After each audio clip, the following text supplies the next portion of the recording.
దాదాపుగా 1 కోటి మెట్రిక్ టన్నులు అక్కడ ఎత్తేసినటువంటి పరిస్థితి ఏంటి? సంవత్సరానికి ఒకసారి మళ్ళా కలెక్టర్ వాళ్ళు మీటింగ్స్ జరిపి రెన్యువల్ చేయాలా? అది ఇంతవరకు జరగలేదు. ఇప్పుడు జిల్లా కూడా మారిపి సంవత్సరం అవుతోంది. మరి ఇప్పుడున్నటువంటి వైఎస్ఆర్ జిల్లా కలెక్టర్ గారు దీన్ని గాలికి వదిలేశారు. ఇంత జరుగుతున్నా ఏమి దీని గురించి ఎందుకు ఇలా జరుగుతోంది, దీని పర్మిషన్స్ ఏంటి, అక్కడ రైతుల పరిస్థితి ఏంది, ఆ ప్రాంత పరిస్థితి ఏంది, సహజ వనరులు ఈ ప్రాంతం నుంచి దోచుకొని వెళ్తుంటే దాదాపుగా 1 కోటి మెట్రిక్ టన్నుల శాండ్ ఇలా పక్క రాష్ట్రాలకు తరలిపోతుంటే ఏం చేస్తున్నారో వీళ్ళు అర్థం కాదు. ఆ ప్రాంతంలో మేము విజిట్ చేసిన తర్వాత ఆ ప్రాంత పరిస్థితి చూస్తే నిజంగా చాలా బాధ అనిపిస్తుంది. అందుకనే ఈ రోజు రాష్ట్ర ప్రజలంతా చూడాలి ఆ నది గర్భమైనటువంటి ప్రాంతంలో ఏ రకమైనటువంటి దోపిడీ జరుగుతుందో అని చెప్పి ఈరోజు ఇక సెంట్రల్ ఆఫీస్కి వచ్చి నేను ఆ వీడియో కూడా ప్లే చేస్తున్నాను. దయవుంచి ఆ వీడియో ప్లే చేయమని చెప్పి రిక్వెస్ట్ చేస్తున్నాను.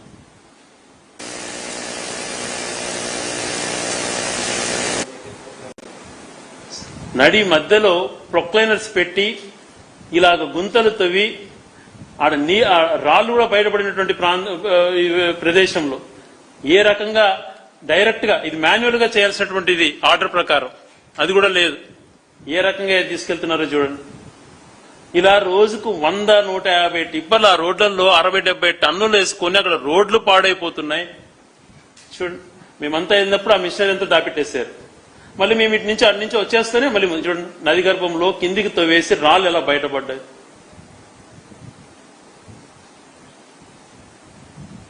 కోటి మెట్రిక్ టన్నులు ఈ మాదిరి ఎత్తేసేసి అక్కడ ప్రాంత ప్రజల యొక్క మనోవేదన వినకుండా నీళ్లలో నదిలో కూడా అసలు ఏ రకంగా మరి ఇవన్నీ చూడాలో మరి ముఖ్యమంత్రి గారు తర్వాత పవన్ కళ్యాణ్ గారు వీళ్ళంతా చూడాలి. మీకు తెలిసే జరుగుతుందా? అక్కడ ఏమంటున్నారంటే వాళ్ళకు సంబంధించి మేము వాళ్ళ కోసం చేస్తున్నాం, వాళ్ళకు కూడా దీంట్లో భాగస్వామ్యం ఉందని చెప్తున్నారు అక్కడ స్థానికులు. మరి ఇలాంటివన్నీ మీకు ఈ రాష్ట్రంలో ఇంత పరిస్థితులు జరుగుతూ ఉంటే దీన్ని పట్టించుకోవట్లేదనంటే దీన్ని ఏమనాలి చెప్పండి.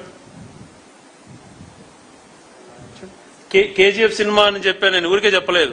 దానికి మించిన సెట్టింగ్స్ వేస్తారు. ఇది న్యాచురల్. ఈ రకంగా పైన అది కప్పేసేసి పక్క రాష్ట్రాలకు తీసుకెళ్లిపోవటం.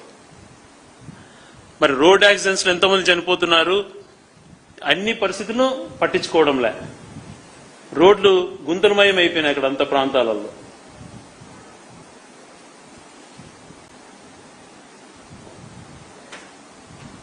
దీంతో పాటు అంటే గతంలో ఎలా ఉండింది ఇప్పుడు ఎలా ఉండింది అన్నటువంటిది కూడా ఒకసారి చూపించాము. అది ఆ ప్రాంతం సహజ సిద్ధమైనటువంటి ఎంతో మంది అటవీకి సంబంధించిన మంచి వన్యప్రాణులు ఉన్నటువంటి ప్రాంతం అది. ఇది ఆ పరిస్థితి. దాన్ని అలా చేసి పెట్టారు.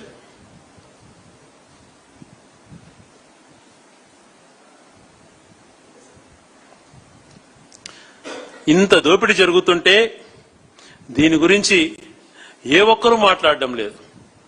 మేము ఒక వారం క్రితం ఇది జరుగుతోంది అనేటువంటి మా ఆవేదన అంతా వ్యక్తం చేస్తే ఏదైనా చర్యలు చేపడతారనుకుంటే ఏం లేకుండా నిస్సిగ్గుగా మేము వచ్చేసిన తర్వాత మళ్ళా గంట తర్వాత మళ్ళా మొదలుపెట్టి చేస్తున్నారు. ఈరోజు మామూలుగా అంటుంటారు ఏదో పత్రిక అది ఇదని. ఇది చూడండి, ఆంధ్రజ్యోతి వాళ్ళు కూడా రాశారు, ఏబిఎన్ వాళ్ళు కూడా